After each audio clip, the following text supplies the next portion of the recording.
Acufeno. Acufeno, zumbido ou tinido é a sensação de ouvir som na ausência de qualquer som externo. Embora muitas vezes descrito como semelhante a um zumbido no ouvido, pode também assemelhar-se a um tinido, sibilo ou rugido. Muito raramente, os sons podem se assemelhar a vozes ou música. O som pode ser grave ou agudo, quase imperceptível ou alto, e aparentar ter origem apenas num dos ouvidos ou em ambos. Na maior parte dos casos aparece de forma gradual. Em algumas pessoas, o som pode causar depressão, ansiedade ou interferir com a concentração. Acufeno. Sinônimos: zumbido, tinido, tinnitus. Especialidade: otorrinolaringologia, audiologia. Sintomas: sensação de ouvir som na ausência de qualquer som externo. Complicações: depressão, ansiedade, falta de concentração. Início habitual gradual. Causas: perda auditiva induzida por ruído, infecções do ouvido, doenças vasculares, doença de Meniere, tumor cerebral, estresse psicológico. Método de diagnóstico baseado nos sintomas, audiograma, exames neurológicos. Tratamento: aconselhamento psicológico, aparelhos abafadores de zumbido, aparelhos auditivos. Frequência TIO 12,5%. Classificação e recursos externos. CID-10H 93,1. CID 9388,3. CID 111089305710. Diseases DB 27662. Medline Plus 003043. E-Medicine NT 235. MESH D 014012. O zumbido não é uma doença, mas sim um sintoma que pode ter várias causas subjacentes. Uma das causas mais comuns é a perda de audição induzida pelo ruído. Entre outras causas possíveis estão estresse emocional, cerumen, infecções dos ouvidos, doenças cardiovasculares, doença de Meniere, tumores cerebrais, exposição a determinadas substâncias ou uma lesão na cabeça anterior. A condição é mais comum entre pessoas com depressão. O diagnóstico de acufeno geralmente baseia-se na descrição da pessoa. Existem diversos questionários que determinam o grau de interferência da condição com a vida da pessoa. O diagnóstico é geralmente complementado com um audiograma e um exame neurológico. Quando são observados determinados problemas, pode-se recorrer à imagiologia médica, como ressonâncias magnéticas. Quando o acufeno se manifesta ao mesmo ritmo do batimento cardíaco, estão disponíveis outro tipo de exames. Ocasionalmente, o zumbido pode ser ouvido por outra pessoa com um estetoscópio, sendo designado nesse caso, zumbido objetivo. A prevenção consiste em evitar ruídos altos. Quando existe uma causa subjacente, o seu tratamento pode melhorar o zumbido. Quando isso não é possível, o tratamento consiste em psicoterapia. Em algumas pessoas, aparelhos que mascaram os sons ou aparelhos auditivos podem ter utilidade. Em 2013, ainda não existiam medicamentos eficazes. O zumbido é uma condição comum que afeta entre 10 e 15% das pessoas. A maior parte tolera bem o incômodo e só constitui um problema significativo para 1 a 2% das pessoas. Sinais e sintomas. O zumbido pode ser percebido em uma ou ambas as orelhas ou na cabeça. É descrito como um ruído ouvido pela pessoa na ausência de estímulo auditivo. O ruído é geralmente descrito como barulho, mas, em alguns pacientes, assume a forma de um som agudo, assobio, chiado, sussurro, tic-tac, clique, rugido, grilos, pererecas, gafanhotos, cigarras, toada, canções, apitos ou sons que se assemelham um pouco vozes humanas ou mesmo um tom puro constante como aquele ouvido durante um teste de audição. O zumbido pode ser intermitente ou contínuo, no último caso, pode ser a causa de grande sofrimento. Em alguns indivíduos, a intensidade pode ser alterada pelos movimentos do ombro, cabeça, língua, mandíbula ou olho. A maioria das pessoas com zumbido tem algum grau de perda auditiva. O som percebido pode variar de um ruído sendo detectado em ambiente silencioso ou pode ser ouvido mesmo na presença simultânea a sons externos fortes. Um tipo específico de zumbido, chamado zumbido pulsátil, é caracterizado por sons relacionados ao fluxo sanguíneo do pescoço ou rosto sendo ouvidos. Devido a variações nos desenhos do estudo, os dados sobre o curso do zumbido mostraram poucos resultados consistentes. Geralmente, a prevalência aumenta com a idade em adultos, enquanto as classificações de incômodo diminuem com a duração. Zumbidos podem ser caracterizados como subjetivos ou objetivos. O zumbido geralmente é subjetivo, o que significa que não há som detectável por outros meios. O zumbido subjetivo também foi chamado de zumbido áureo, zumbido não auditivo, ou não vibratório. Em casos muito raros, o zumbido pode ser ouvido por outra pessoa usando um estetoscópio e, em casos menos raros, mas ainda incomuns, pode ser medido como uma emissão otoacústica espontânea no meato acústico. Nesses casos, é o zumbido objetivo, também chamado de pseudozumbido ou zumbido vibratório. Zumbido objetivo. O zumbido objetivo pode ser detectado por outras pessoas e, às vezes, é causado por espasmos involuntários de um músculo ou grupo de músculos, mioclonia, ou por uma condição vascular. Em alguns casos, o zumbido é gerado por espasmos musculares ao redor da orelha média. As emissões otoacústicas espontâneas, que são tons fracos de alta frequência que são produzidos na orelha interna e podem ser medidos no meato acústico com um microfone sensível, também podem causar zumbido. Cerca de 8% das pessoas com emissões otoacústicas espontâneas e zumbido têm zumbido associado às emissões, enquanto a porcentagem de todos os casos de zumbido causado por emissões otoacústicas espontâneas é estimada em cerca de 4%. Zumbido pulsátil. Algumas pessoas percebem um som que bate no ritmo do pulso, conhecido como zumbido pulsátil ou zumbido vascular. O zumbido pulsátil é geralmente objetivo por natureza, resultante de fluxo sanguíneo alterado, aumento da turbulência sanguínea perto da orelha, como aterosclerose ou zumbido venoso, mas também pode surgir como um fenômeno subjetivo de uma maior conscientização do fluxo sanguíneo na orelha. Raramente, o zumbido pulsátil pode ser um sintoma de condições potencialmente fatais, como aneurisma da artéria carótida ou dissecção da artéria carótida. O zumbido pulsátil também pode indicar vasculite, ou mais especificamente, arterite de células gigantes, hipertensão intracraniana idiopática, podendo ser um sintoma de anormalidades vasculares intracranianas e deve ser avaliado quanto a ruídos irregulares do fluxo sanguíneo, braquetes. Zumbido subjetivo. O zumbido subjetivo é o tipo mais frequente de zumbido. Pode ter muitas causas possíveis, mas geralmente resulta de perda auditiva.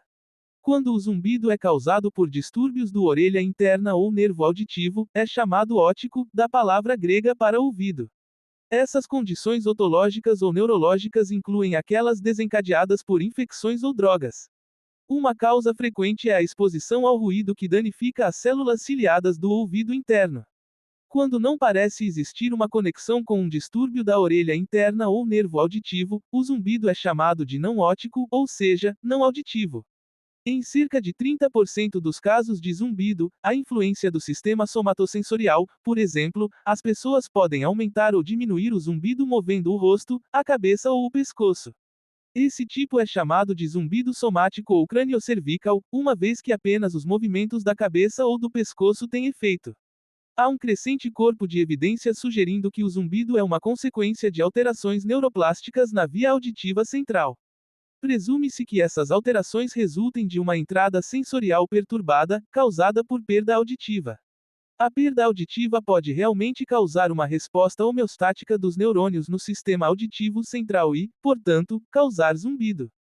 Fatores associados. Os fatores associados ao zumbido incluem problemas auditivos e perda auditiva condutiva, choque acústico, barulho forte ou música, derrame da orelha média, otite, otosclerose, disfunção da tuba auditiva, perda de audição sensorioneural, ruído excessivo ou forte, presbiacusia, perda auditiva associada à idade, doença de Meniere, hidropisia endolinfática, deiscência do canal superior, neurinoma acústico, intoxicação por mercúrio ou chumbo, medicações ototóxicas, distúrbios neurológicos, malformação de Arnold-Chiari, esclerose múltipla, ferimento na cabeça, disfunção da articulação temporomandibular, arterite de células gigantes, distúrbios metabólicos, deficiência de vitamina B12, anemia por deficiência de ferro, distúrbios psiquiátricos, depressão, transtornos de ansiedade. Outros fatores: vasculite. Alguns medicamentos psicodélicos podem produzir sintomas temporários semelhantes ao zumbido como efeito colateral. 5-mel-DMT. Diisopropiltriptamina, DIPT, retirada de benzodiazepina, hiper ou hipotensão intracraniana causada, por exemplo, por encefalite ou vazamento de líquido cefalorraquidiano. Perda de audição. A causa mais comum de zumbido é a perda auditiva induzida por ruído. A perda auditiva pode ter muitas causas diferentes, mas entre as pessoas com zumbido, a principal causa é o dano coclear. Os medicamentos ototóxicos também podem causar zumbido subjetivo, assim como perda auditiva ou aumentar os danos causados pela exposição a ruídos de forte intensidade. Esses danos podem ocorrer mesmo em doses não consideradas ototóxicas. Mais de 260 medicamentos têm sido relatados como causadores de zumbido como um efeito colateral. Em muitos casos, no entanto, nenhuma causa subjacente pode ser identificada. O zumbido também pode ocorrer devido à descontinuação de doses terapêuticas de benzodiazepínicos. Às vezes, pode ser um sintoma prolongado da retirada da benzodiazepina e pode persistir por muitos meses. Medicamentos como bupropiona também podem resultar em zumbido. Em muitos casos, no entanto, nenhuma causa subjacente pode ser identificada. Fatores psicológicos. O zumbido persistente pode causar ansiedade e depressão. O incômodo zumbido está mais fortemente associado à condição psicológica do que o volume ou a faixa de frequência. Problemas psicológicos como depressão, ansiedade, distúrbios do sono e dificuldades de concentração são comuns naqueles com zumbido fortemente irritante. 45% das pessoas com zumbido têm um distúrbio de ansiedade em algum momento da vida.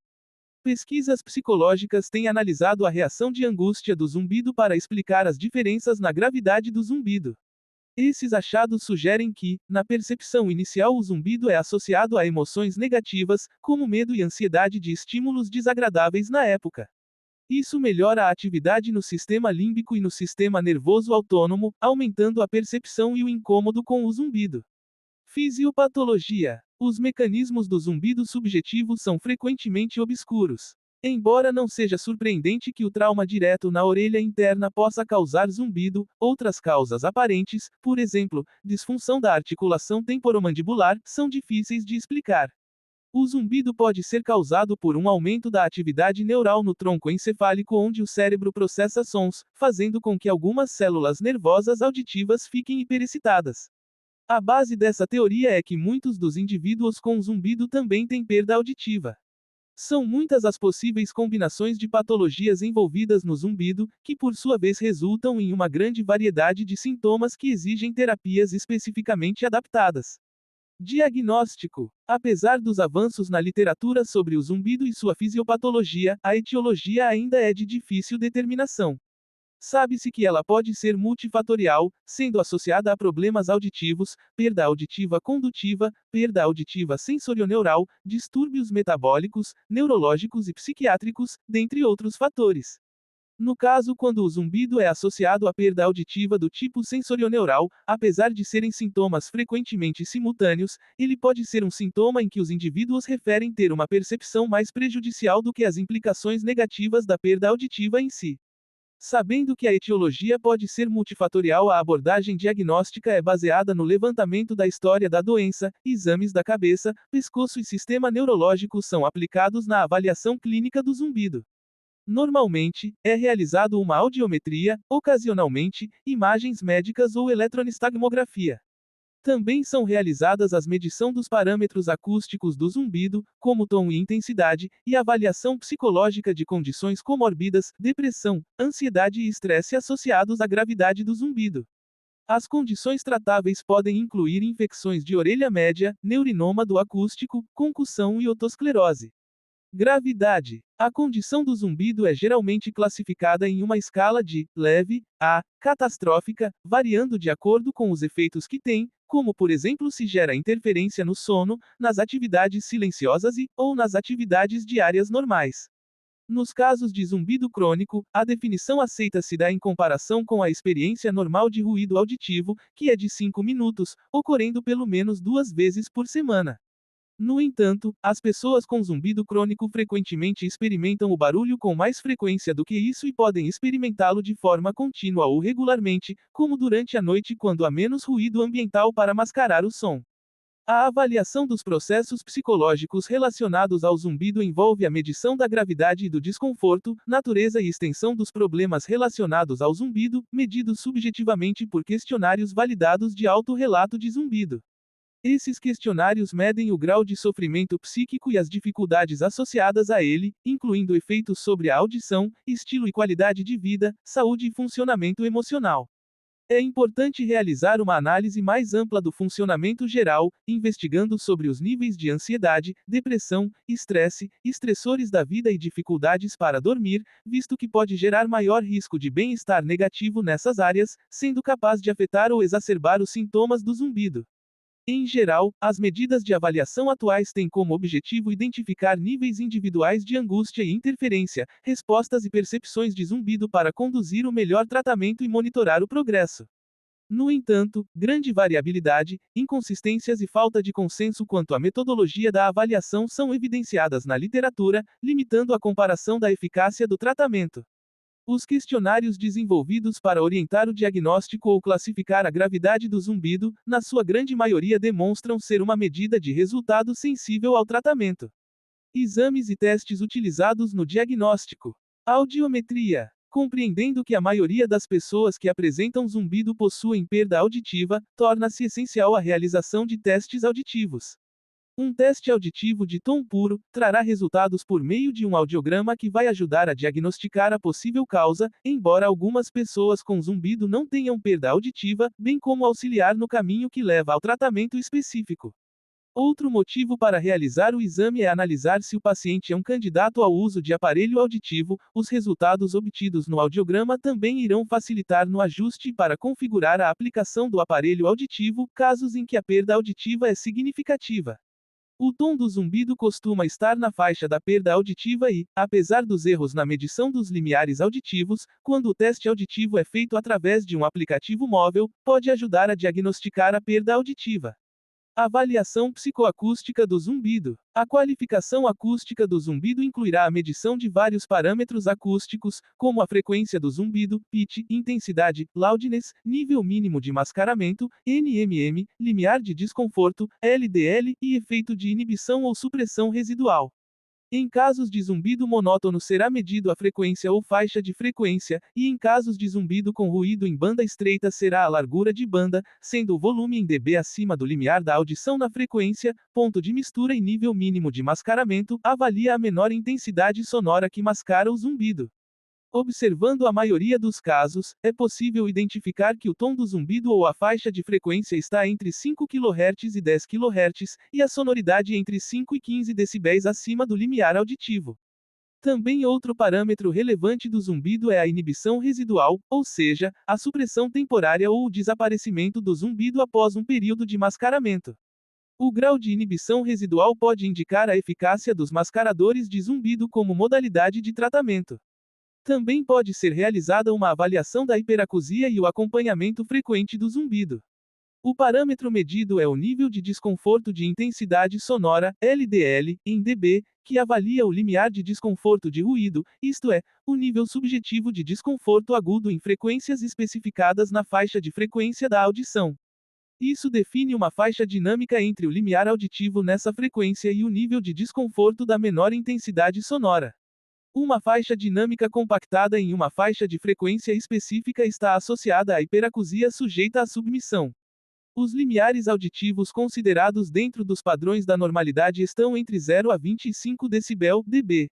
Os níveis normais de desconforto do volume são 85 a 90 mais dB, com algumas autoridades citando 100 dB. Uma faixa dinâmica de 55 dB ou menos é indicativo de hiperacusia. Diagnóstico diferencial. Outras fontes potenciais de sons normalmente associadas ao zumbido devem ser descartadas.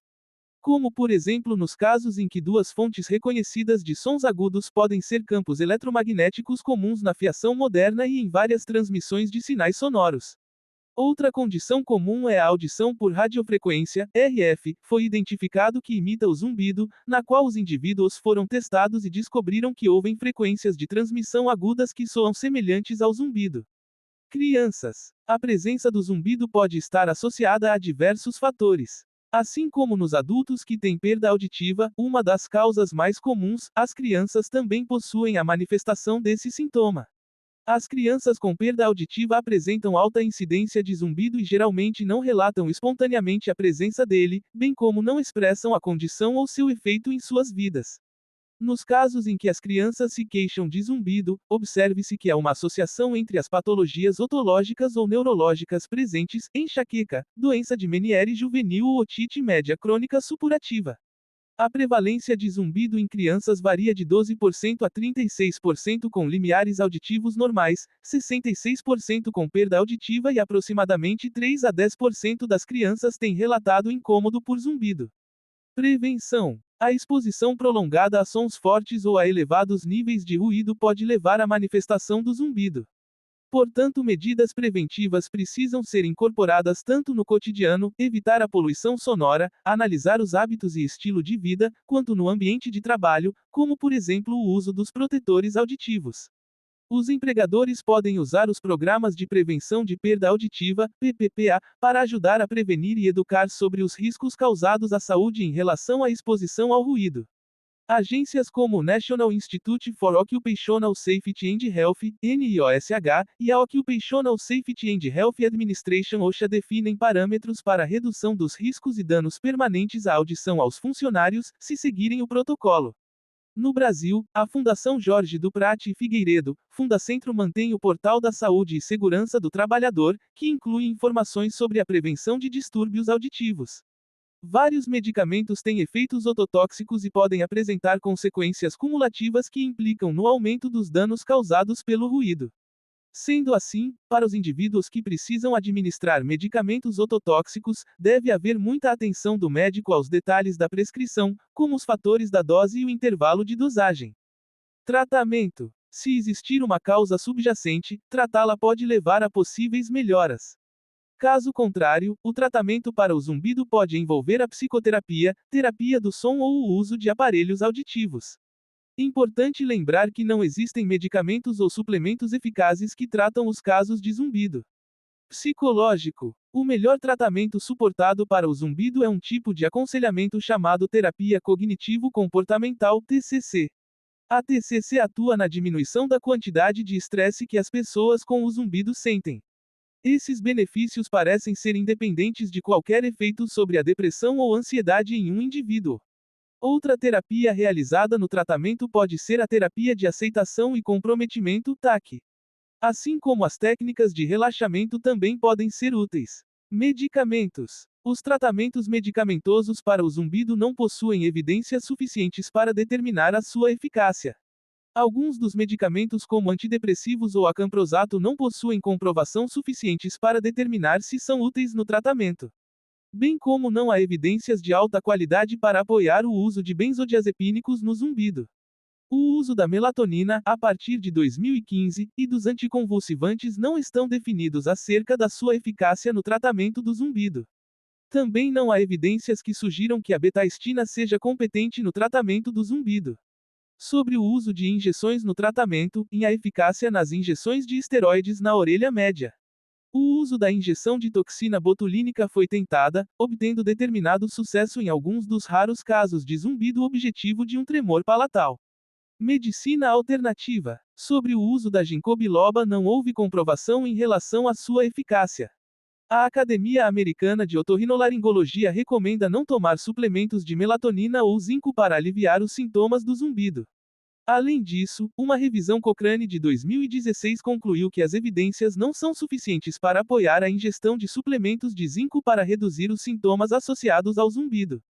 Outros. O uso da terapia sonora por meio dos aparelhos auditivos ou mascaradores de zumbido auxilia o cérebro a ignorar a frequência específica do zumbido.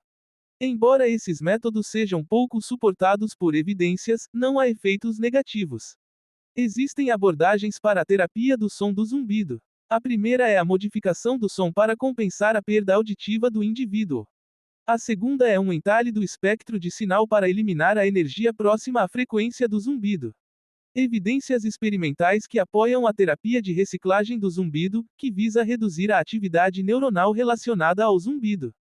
Existem dados preliminares sobre um método alternativo de tratamento do zumbido usando aplicativos móveis, incluindo métodos como mascaramento, terapia sonora, exercícios relaxantes, dentre outros.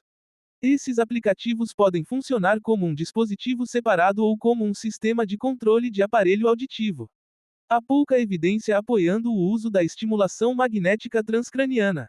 Portanto, não é recomendável. A partir de 2017, havia evidências limitadas sobre se o neurofeedback é ou não útil. Bibliografia complementar: Shemesh Z, Atias J, Ornan M, Shapira N, Shahar A. Vitamin B12 Deficiency in Patients with Chronic Tinnitus and Noise-Induced Hearing Loss. AMJ Otolaryngol, 1993 Mara PR, 14, 2, 94 a 9. Shemesh Z, Prat H, Reshef I, Breslov I, Horowitz G, Polyakov A, Detailed Analysis of Auditory Brainstem Responses in Patients with Noise-Induced Tinnitus. Audiology, 1996 CEP OCT, 35, 5, 259 a 70. Goldberg, Jeff, os chumaços vibrantes que nos permitem ouvir, ver, ouvir e cheirar o mundo. 1997. Instituto Médico Howard Hughes, Quack, Sangueop e Quack, EUNIA. Customized Sound Stimulation Improves Pure Tone Hearing Threshold. 2011 Feb 19 a 23, 34 TH Aru Meeting, Baltimore, Maryland, USA.